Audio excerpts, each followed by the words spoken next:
আজকের এই ক্লাসে সপ্তম শ্রেণীর গণিত বই 11 অধ্যায় তত্ত্ব ও উপাত্ত। এই অধ্যায়ের আজকে আমাদের পর্ব নাম্বার হচ্ছে 2। আমরা কিন্তু প্রথম পর্বের মধ্যে তত্ত্ব ও উপাত্ত কি, এই জিনিস দুইটা আমরা সুন্দরভাবে কনসেপ্টগুলো ক্লিয়ার করেছি। তত্ত্ব উপাত্ত কি, যারা যারা ওই ক্লাসটা দেখবা তারা কিন্তু সহজে বুঝতে পারবা যে তত্ত্ব ও উপাত্ত কি। তো এই ক্লাসের লিঙ্কগুলো এই ভিডিওর ডেসক্রিপশন বক্সে কিন্তু দেওয়া থাকবে। তো দেখো, আজকের আমাদের এই 2 নাম্বার পর্ব শিখবো হচ্ছে পরিসংখ্যান উপাত্ত। অর্থাৎ আমরা এই জিনিসটা আমরা সর্বপ্রথম জানবো যে পরিসংখ্যান জিনিসটা কি, এবং পরিসংখ্যান জানার পরে আমরা এই বিষয়টুকু আমরা জানবো, আমরা এই বিষয়টা জানবো যে পরিসংখ্যানের উপাত্ত কয় প্রকার। একটা হচ্ছে প্রাথমিক উপাত্ত, আর একটা হচ্ছে কি মাধ্যমিক উপাত্ত। এগুলো আমরা দাফে দাফে শিখবো। তার আগে আমরা শিখি যে পরিসংখ্যান বিষয়টা কি।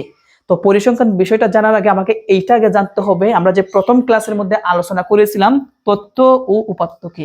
তারপর আমি একটু সংক্ষেপে বলে দিচ্ছি। তত্ত্ব বিষয়টা হচ্ছে আমরা প্রথম দিনে কিন্তু আলোচনা করছি, প্রথম ক্লাসের মধ্যে আমরা আলোচনা করছি তত্ত্ব বিষয়টা কি। তো তত্ত্ব বিষয়টা হচ্ছে কোনো ঘটনা বা বিষয় সম্পর্কিত বিশেষ বর্ণনাকে আমরা কি বলি, তত্ত্ব বলি। প্রথম পর্বের মধ্যে কিন্তু আমি সংজ্ঞাটা বলছিলাম এবং বিশ্লেষণ করছিলাম যে তত্ত্ব বিষয়টা হচ্ছে তোমার কোনো এক বন্ধু বা তোমার ফ্যামিলির যে কোনো একজন, মনে কর তোমার বাবাই তোমাকে জিজ্ঞাসা করলো যে তোর ক্লাসের মধ্যে গণিতের সর্বোচ্চ কত নম্বর বা কয়জনের নম্বর বেশি পেয়েছে। তখন তুমি উত্তরে বললা যে আব্বা, আমার ক্লাসের মধ্যে টোটাল 10 জন শিক্ষার্থী, 10 জন শিক্ষার্থী কি পেয়েছে, এ প্লাস পেয়েছে। এই যে তুমি তোমার ক্লাসের গণিত পরীক্ষার সম্পর্কে তুমি বর্ণনাটা দিলা, এটাকে আমরা কি বলি, তত্ত্ব বলি। কি বলি, তত্ত্ব। এখন তোমার বাবা যদি বলে যে 10 জন শিক্ষার্থী যে এ প্লাস পেয়েছে তারা কত কত নম্বর পেয়েছে, তখন তুমি উত্তরে বললা যে একজন শিক্ষার্থী পাইছে 90 নম্বর, আরেকজন শিক্ষার্থী পাইছে কত 80 নম্বর, এভাবে আরেকজন শিক্ষার্থী পাইছে কত 91 নম্বর। এভাবে দাফে দাফে তুমি 10 জনের নাম্বারগুলো যে তুমি লিখবা, এটাকে আমরা কিন্তু সংখ্যার সাহায্যে কিন্তু প্রকাশ করছি। কিসের সাহায্যে, এই যে আমরা সংখ্যার সাহায্যে আমরা প্রকাশ করছি, এই সংখ্যাটাকে আমরা কি বলি, উপাত্ত বলি। এখন আমরা জানবো, বলছিলাম যে পরিসংখ্যান বিষয়টা কি, তাই না? তো পরিসংখ্যান বিষয়টা হচ্ছে এখানে যে আমরা নম্বর সমূহ যে লিখছি, এই নম্বর সমূহের এই তালিকাটি হচ্ছে কি পরিসংখ্যান। মনে রাখবা, সংখ্যাসূচক নির্দেশ দ্বারা যে সংখ্যা দ্বারা আমাদের নির্দেশ করা হবে, তথ্যগুলো উপস্থাপন করা হবে, ওইটা কি আমরা কি বলি, পরিসংখ্যান বলি। আমরা বুঝতে পারছি, সংখ্যা দ্বারা প্রকাশিত যে কোনো, আমি আবার বলি, সংখ্যা দ্বারা প্রকাশিত যে কোনো তথ্যই কিন্তু পরিসংখ্যান হবে। এখন আমরা তো এটা 10 জন শিক্ষার্থীর আমরা গণিতের নাম্বার লিখলাম। এখন যদি আমি এইটা না লিখে যদি মনে করো আমি বললাম কোনো একটি গ্রামের 5 জন পুরুষের, মানে 5 জন পুরুষের সর্বোচ্চ ওজন কেজিতে দেওয়া হলো, তখন তুমি বলবা যে একজনের ওজন হচ্ছে 60 কেজি, আরেকজনের হচ্ছে কত কেজি, 67 কেজি, আরেকজনের হচ্ছে কত কেজি, 90 কেজি, তারপর আরেকজন হচ্ছে মনে করো 80 কেজি, আরেকজন মনে করো 100 কেজি। তো আমি সর্বপ্রথম বলছি যে কোনো একটি গ্রামের সর্বোচ্চ 5 জন পুরুষের কি আমরা ওজন লিখছি। তো 5 জন ওজন যে আমি বলছি, ওইটাকে আমরা কি বলি, তথ্য বলি। এবং আমরা যদি সেটাকে সংখ্যার মাধ্যমে যদি প্রকাশ করি কত কেজি করে, তখন এটাকে আমরা কি বলি, উপাত্ত বলি। আর আমরা যেহেতু এগুলো সংখ্যা দ্বারা প্রকাশ করছি, কি দ্বারা প্রকাশ করছি, সংখ্যা দ্বারা প্রকাশ করছি, এই সংখ্যা সমূহই হচ্ছে কি, সমষ্টি হচ্ছে কি, মানে এই সংখ্যার তালিকাটাই, সংখ্যার সমষ্টি না, এই সংখ্যার তালিকাটাই হচ্ছে কি আমাদের পরিসংখ্যান। আমরা কি বিষয়টা বুঝতে পারছি? এখন মনে করো তোমার গণিত, তোমার বার্ষিক পরীক্ষার বিজ্ঞান বিষয়ের 30 জন শিক্ষার্থীর নম্বর যদি দেওয়া থাকে, এই নম্বরের তালিকাটাই আমাদের কি হবে, পরিসংখ্যান হবে। বুঝতে পারছি বিষয়টা? এখন মনে করো তোমার ফ্যামিলিতে 8 জন লোক আছে, 8 জন লোক আছে, এই 8 জন লোকের বয়সগুলো যদি আমরা সংখ্যার মধ্যে লিখি, যেমন একজনের বয়স হচ্ছে 60 বছর, একজনের 37, একজনের 20, একজনের 25, এই যে আমরা বয়সগুলা সংখ্যার মাধ্যমে প্রকাশ করেছি, এই তালিকাটাই হচ্ছে আমাদের কি, পরিসংখ্যান। আশা করি পরিসংখ্যান বিষয়টা আমরা ভালোভাবে বুঝতে পেরেছি। তো এখন আমরা শিখবো হচ্ছে উৎস অনুযায়ী পরিসংখ্যানের উপাত্ত। আমরা জানি উৎস অনুযায়ী পরিসংখ্যানের উপাত্তকে 2 ভাগে ভাগ করা হয়েছে। কয় ভাগে, 2 ভাগে। একটা হচ্ছে প্রাথমিক উপাত্ত, একটা কি প্রাথমিক উপাত্ত, আর প্রাথমিক উপাত্তের আরেকটা নাম আছে প্রত্যক্ষ উপাত্ত। কি উপাত্ত, প্রত্যক্ষ উপাত্ত, 2 নাম্বার হচ্ছে মাধ্যমিক উপাত্ত, যাকে বলা হয় পরোক্ষ উপাত্ত। কি বলা হয়? এই দুইটা উপাত্তর বিষয়ে আমরা এখন সুন্দরভাবে ডিটেলসে আমরা জানবো। পরীক্ষার মধ্যে কিন্তু সংক্ষিপ্ত প্রশ্ন আসতে পারে বা এমসিকিউ আসতে পারে যে উৎস অনুযায়ী পরিসংখ্যানের উপাত্ত কয় ধরনের, তখন আমরা উত্তরে কয় ধরনের বলবো? 2 ধরনের। একটা হচ্ছে প্রাথমিক উপাত্ত আর একটা কি মাধ্যমিক উপাত্ত। আসো আমরা এক এক করে এখন লিখবো, লিখে এগুলো আমরা বিস্তারিত আলোচনা করব। এখন আসো আমরা লিখলাম উৎস অনুযায়ী পরিসংখ্যানের উপাত্ত কয় ধরনের? 2 ধরনের। একটা হচ্ছে প্রাথমিক উপাত্ত বা প্রত্যক্ষ উপাত্ত, আর একটা হচ্ছে মাধ্যমিক উপাত্ত বা পরোক্ষ উপাত্ত।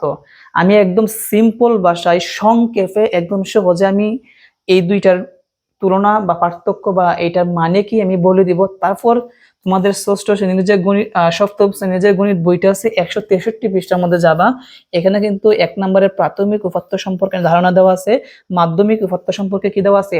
ধারণা দেওয়া আছে। এগুলো আমরা বিস্তারিত জানবো। তার আগে যদি আমি সংক্ষেপে তোমাদেরকে আমি বলে দিই এই দুইটার মানে কি, তাহলে ওই জিনিসটা বোঝানোর সময় তোমাদের বুঝতে সুবিধা হবে। তো প্রাথমিক উপাত্ত হচ্ছে, যেমন আমি প্রথম যে বলছিলাম তথ্য ও উপাত্তের ক্ষেত্রে যে তথ্য বিষয়টা কি, তখন আমরা উত্তরে বলছিলাম যে মনে করি কোনো একটি বিদ্যালয়ের সপ্তম শ্রেণীতে সর্বোচ্চ নম্বর মানে এ প্লাস পেয়েছে কতজন, তখন কিন্তু আমরা প্রতি উত্তরে কিন্তু বলছিলাম 10 জন। ওই যে আমি আমার ক্লাসের বর্ণনা দিলাম কতজন পরীক্ষায় এ প্লাস পেয়েছে, ওই বর্ণনাটুকুই হচ্ছে কি আমাদের কি বলি? তথ্য বলি। এবং যখন আমি বলি যে কারা কত নম্বর পেয়েছে, তখন কিন্তু আমরা সংখ্যার মাধ্যমে লিখে সেটাকে বলি যে উমুকে পেয়েছে 90 নম্বর, তারপরে আরেকজনে পেয়েছে 85 নম্বর। এই যে আমরা সংখ্যার মাধ্যমে যে উপস্থাপন করতেছি, ওইটাকে আমরা কি বলি? উপাত্ত বলি। এখন প্রাথমিক উপাত্ত অর্থাৎ প্রত্যক্ষ উপাত্ত জিনিসটা হচ্ছে এইটাই, যেটা আমরা সরাসরি এটাকে আমরা কালেক্ট করতে পারি, মানে আমরা সংগ্রহ করে আনতে পারি। কি করে আনতে পারি? সংগ্রহ। যেমন মনে করো তোমার এলাকার মধ্যে যে উচ্চ বিদ্যালয়টা আছে, তোমাদের এলাকার মধ্যে যে উচ্চ বিদ্যালয় আছে, তুমি তোমার ষষ্ঠ শ্রেণীর 10 জন শিক্ষার্থীর গণিতের নম্বরগুলো যদি তুমি জানতে চাও, বা এটা না আমি আরো সহজ ভাষায় বলি, মনে করো তোমার সপ্তম শ্রেণীতে শিক্ষার্থীর সংখ্যা আছে কতজন? 30 জন শিক্ষার্থী আছে। কয়জন শিক্ষার্থী আছে? 30 জন শিক্ষার্থী আছে। এখন এই 30 জন শিক্ষার্থী বার্ষিক পরীক্ষা দিয়েছে, এবং বার্ষিক পরীক্ষায় গণিতে কে কত নম্বর পাইছে এটা কিন্তু তুমি সংগ্রহ করতে পারবা না। সরাসরি তুমি অফিসে গিয়ে যে খাতাটা আছে, রেজিস্টার যে খাতাটা থাকবে, ওই খাতার মধ্যে আমরা দেখে দেখে কিন্তু আমি গণিতে কত নম্বর পেয়েছে, কারা কত নম্বর পেয়েছে, এটা আমরা সংগ্রহ করতে পারবো না? সহজে কিন্তু সংগ্রহ করতে পারবো। যেমন আমরা বলবো 30 জন শিক্ষার্থীর মধ্যে একজনে পেয়েছে হচ্ছে 33 নম্বর, একজনের 40 নম্বর, একজনের পেয়েছে 55 নম্বর, একজনের 60 নম্বর। এভাবে আমি 30 জন শিক্ষার্থীর নম্বরগুলো আমি কালেক্ট করতে পারবো, সরাসরি সংগ্রহ করতে পারবো। যেটাকে আমরা সরাসরি সংগ্রহ করতে পারবো, এটাই হচ্ছে কি আমাদের প্রাথমিক উপাত্ত বা প্রত্যক্ষ উপাত্ত। এখন যদি আমি বলি যে তুমি যে গ্রামের মধ্যে থাকো, ওই গ্রামের মধ্যে যারা বয়সে 60 বছরের উপরে আছেন, তাদের ওজনগুলা তুমি লিখে আনো, তখনও তুমি কিন্তু পারবা। এলাকার মধ্যে তুমি হাঁটবা, হেঁটে হেঁটে সবার বাড়িতে যাবা, গিয়ে কিন্তু তুমি এগুলা সরাসরি সংগ্রহ করে আনতে পারবা না? অবশ্যই পারবা। এটাকে আমরা কি বলি? প্রাথমিক উপাত্ত বলি। কিন্তু মাধ্যমিক উপাত্তটা হচ্ছে যেটা আমরা সরাসরি সংগ্রহ করতে পারি না, কোনো একটা প্রতিষ্ঠানের সাহায্য নিতে হয়, কোনো একটি প্রতিষ্ঠানের সাহায্য নিতে হয়। যেমন আমি জানতে চেয়েছি যে কোনো একটি অঞ্চলের বা এলাকার গড় তাপমাত্রা জানতে চাইছি, গড় তাপমাত্রা। তো ওই তাপমাত্রা জিনিসটা কিন্তু তুমি সরাসরি কিন্তু সংগ্রহ করতে পারবে না, এই জন্য তোমাকে কোনো একটি প্রতিষ্ঠানের কি করতে হবে? সাহায্য নিতে হবে। তো আবহাওয়া তথ্য বিষয়ে যে মন্ত্রণালয় আছে, অফিস আছে, তাদের মাধ্যমে কিন্তু তুমি তথ্যগুলো সংগ্রহ করে দেন তুমি প্রকাশ করতে পারবা। বিষয়টা কি বুঝতে পারছো? ওইটি হচ্ছে কি আমাদের মাধ্যমিক উপাত্ত বা পরোক্ষ উপাত্ত, যেটা আমরা সরাসরি নিজেরা গ্রহণ করতে পারি, তথ্যগুলো আনতে পারি, কালেক্ট করতে পারি। ওইটা হচ্ছে প্রাথমিক উপাত্ত, যেটা আমরা কোনো একটা প্রতিষ্ঠানের সাহায্য নিতে হয়, নিয়ে তথ্যগুলো সংগ্রহ করতে হয় বা উপাত্তগুলো সংগ্রহ করতে হয়, ওইটাকে আমরা কি বলি? মাধ্যমিক উপাত্ত। তো আশা করি তোমরা দুটা জিনিস বিষয় ভালোভাবে বুঝতে পারছো। এখন তোমরা 163 পৃষ্ঠার মধ্যে আসো। দেখো এখানে একের মধ্যে লেখা আছে প্রাথমিক উপাত্ত বিষয়টা কি। বলছে পূর্বে বর্ণিত কোনো এক পরীক্ষায় গণিতে প্রাপ্ত নম্বরগুলো প্রাথমিক উপাত্ত। তো এখানে তোমাদের 162 পৃষ্ঠার মধ্যে তোমাদেরকে আমি একটু দেখাই। এই যে এখানে 162 পৃষ্ঠার মধ্যে তথ্য ও উপাত্ত, এই জায়গার মধ্যে 35 জন শিক্ষার্থীদের যে নম্বরগুলো দেওয়া আছে, এই নম্বরগুলোই হচ্ছে কি আমাদের প্রাথমিক উপাত্ত, কারণ এগুলো আমরা সরাসরি সংগ্রহ করতে পারি। বুঝতে পারছি বিষয়টা? তো এই জন্যই বলছে যে পূর্বে বর্ণিত যে প্রাপ্ত নম্বরগুলো আছে গণিতের, এইগুলাকে আমরা কি বলি? প্রাথমিক উপাত্ত। কেন প্রাথমিক উপাত্ত বলতে পারি? কারণ এরূপ উপাত্ত প্রয়োজন অনুযায়ী অনুসন্ধানকারী সরাসরি উৎস থেকে সংগ্রহ করতে পারে। মানে যে অনুসন্ধান করবে, অনুসন্ধান মানে কি? মনে করো আমি চাচ্ছি যে আমার কোনো একটা এলাকার মধ্যে সর্বোচ্চ যারা বয়সে বেশি আছে তাদের ওজনগুলো আমি বের করব, আমি যে নিজে গিয়ে বের করব, আমাকে বলা হয় অনুসন্ধানকারী। আমাকে কি বলা হয়? তো অনুসন্ধানকারী সরাসরি উৎস থেকে সংগ্রহ করতে পারে। সুতরাং উৎস থেকে সরাসরি যে উপাত্ত সংগৃহীত হয় তাই হলো প্রাথমিক উপাত্ত। প্রথমে কিন্তু আমরা বলছি। তো সরাসরি সংগৃহীত বিধায় প্রাথমিক উপাত্তের নির্ভরযোগ্যতা অনেক বেশি। এটা নির্ভরযোগ্যতা কি অনেক বেশি, আর এটার নির্ভরযোগ্যতা অনেক কম, কারণ এটা নির্ভর করতে হলে আমাকে অন্য প্রতিষ্ঠানের সাহায্য নিতে হয়। আচ্ছা, 2 নম্বরে আছে প্রাথমিক মাধ্যমিক উপাত্ত। বলছে পৃথিবীর কয়েকটি শহরে কোনো এক মাসের তাপমাত্রা, যেমন মনে করো আমাদের বাংলাদেশ ছাড়া মনে করো তুমি মনে করো যে ইন্ডিয়া বলতে পারো, পার্শ্ববর্তী দেশ ইন্ডিয়া আছে, নেপাল আছে, চীন আছে, তাদের কয়েকটি শহরের তাপমাত্রা তুমি কি জীবনে সংগ্রহ করতে পারবা না। এতে তোমাদের প্রতিষ্ঠানের সাহায্য নিতে হবে, কোনো একটি প্রতিষ্ঠানের কি নিতে হবে?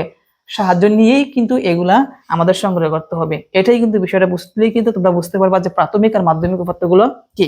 তো এখানে বলছে পৃথিবীর কয়েকটি শহরে কোনো এক মাসের তাপমাত্রা আমাদের প্রয়োজন। যেভাবে গণিতের প্রাপ্ত নম্বরগুলো আমরা সংগ্রহ করছি, তো গণিতের প্রাপ্ত নম্বরগুলো কিন্তু আমরা নিজে নিজে সংগ্রহ করতে পারছি, তাই না? বা আমাদের এলাকার যে স্কুলটা থাকবে, স্কুলে গিয়ে আমরা এগুলো সংগ্রহ করে আনতে পারি, সরাসরি গিয়ে আনতে পারি। তো এক্ষেত্রে কোনো প্রতিষ্ঠানের সংগৃহীত উপাত্ত আমরা আমাদের প্রয়োজনে ব্যবহার করতে পারি। সুতরাং এখানে উৎস হচ্ছে পরোক্ষ মানে কি? আরেকজনের মাধ্যমে, অর্থাৎ ওই প্রতিষ্ঠান থেকে আমরা সংগ্রহ করে আনি, এই জন্য এটাকে আমরা কি বলি? পরোক্ষ বলি। পরোক্ষ উৎস থেকে সংগৃহীত উপাত্ত হচ্ছে কি? মাধ্যমিক উপাত্ত। অনুসন্ধানকারী যেহেতু নিজের প্রয়োজন অনুযায়ী সরাসরি উপাত্ত সংগ্রহ করতে পারে না, সেহেতু তার নিকট এভাবে সংগৃহীত উপাত্তের নির্ভরযোগ্যতা অনেক কি হবে? কম হবে। এটার জন্য নির্ভরযোগ্যতা বেশি, আর এটার জন্য নির্ভরযোগ্যতা কি হবে? কম হবে। তো এই হচ্ছে আমাদের প্রাথমিক ও মাধ্যমিক উপাত্তের বর্ণনা।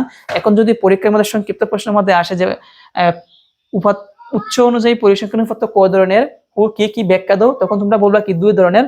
একটা হচ্ছে প্রাথমিক বা প্রত্যক্ষ উপাত্ত, আর একটা কি? মাধ্যমিক বা পরোক্ষ উপাত্ত। এখন তুমি ব্যাখ্যা কিভাবে দিবা?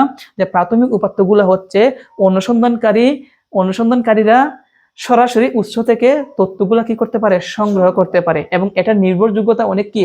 বেশি। এটা হচ্ছে প্রাথমিক উপাত্ত। আর মাধ্যমিক উপাত্ত বা পরোক্ষ উপাত্তের ক্ষেত্রে আমরা কিভাবে বলবো? যে অনুসন্ধানকারী তাদের প্রয়োজনের ক্ষেত্রে সরাসরি তথ্যগুলা ব্যবহার করতে পারবে না, এবং এটার কি গ্রহণযোগ্যতা কি? নির্ভরযোগ্যতা অনেক কি? কম। তো এইভাবে কিন্তু বর্ণনা দিতে পারি, এবং তোমাদের বইয়ের মধ্যে দেওয়া আছে 163 পৃষ্ঠার মধ্যে, তোমরা দেখে নিতে পারো। তো আজকের ক্লাস এই পর্যন্তই। আমরা পরবর্তী পর্ব থেকে শিখবো হচ্ছে অবিন্যস্ত ও বিন্যস্ত উপাত্ত কি, এবং অবিন্যস্ত উপাত্তকে কিভাবে বিন্যস্ত করা হয়, অর্থাৎ টালি অঙ্ক। গণসংখ্যার নিবেশন সারণী আমরা টালির অঙ্ক শিখি এভাবে, যেমন 1 এর জন্য 1টা টালি, 2 এর জন্য 2টা টালি, 3 এর জন্য কি? 3টা টালি, 4 এর জন্য কি? 4টা টালি, 5 এর জন্য 4টা দিয়ে আর একটা দিতে হয় 5টা টালি। এইগুলা শিখবো আমরা পরবর্তী পর্বে। তো আজকে এই পর্যন্তই। সবাই ভালো থেকো। আল্লাহ হাফেজ।